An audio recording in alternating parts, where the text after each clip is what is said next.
That when Jesus came to earth, He came to die for all our sins. Porque todos, por naturaleza, sabemos que existe un Dios.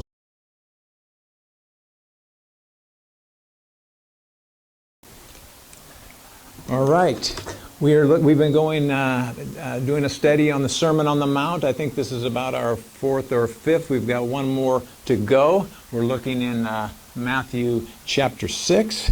And it is just so appropriate that this message comes at this time for this church.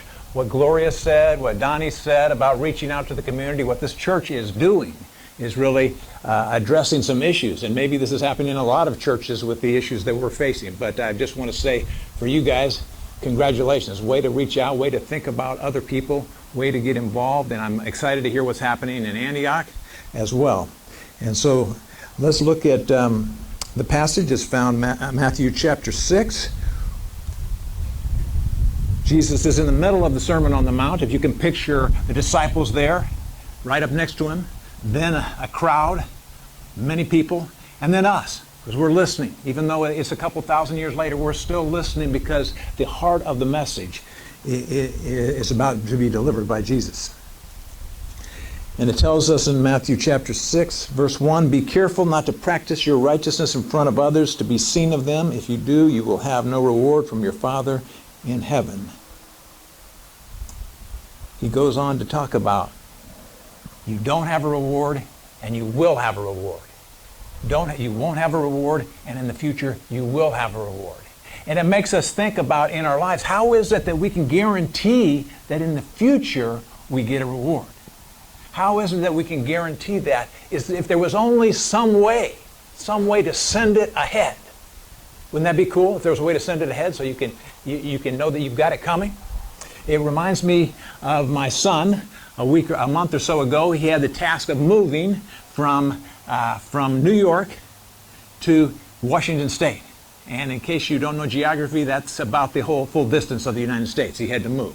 He had to drive his SUV, and the problem was he's been collecting things all his life. He doesn't want to get rid of anything, and he thinks everything he has is something he has to have. And so now he's going to have to move, but he's only got a trailer and his SUV, and how is he going to get that to the other end of the United States and still keep all of the stuff that he has? And so he was upset about this, but fortunately, my wife, being the brilliant person that she is, came up with an idea. She said, "You know, we're all the family, my two daughters and Janice and the grandkids and Jesse are all going to this funeral near New York right before you leave. How about if you come over there and bring, we'll each bring an extra suitcase, because of flying with Alaska Air, you get what was it? Southwest? With Southwest, you get to bring a suitcase." And so they each brought an extra suitcase, right? And so Jesse now had, how many was it, 5 suitcases? 6 suitcases to fill up. He went to the funeral, he went back to his house, he brought the suitcases, he filled them up, and he sent them ahead. So before he even got there, all of this stuff was there. When he was traveling, he didn't have to worry about it because he sent it ahead. And that was a good thing, because he had really a disastrous trip, but he didn't have to worry about those things. Not only disasters in that his tire started on fire and he had to stop for a day or so. But anyway, the things were sent ahead. So I just want you to pre-clue you into about what Jesus is going to talk about, and that is the what you have now and what you... To present us faultless before the presence of His glory with exceeding joy. Con un gozo grande.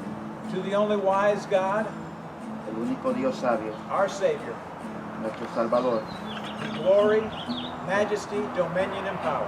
And to present us faultless before the presence of His glory ante la presencia de Dios, with exceeding joy. Con un gozo grande. To the only wise God, El único Dios sabio, our Savior, nuestro Salvador, glory, majesty, dominion, and power.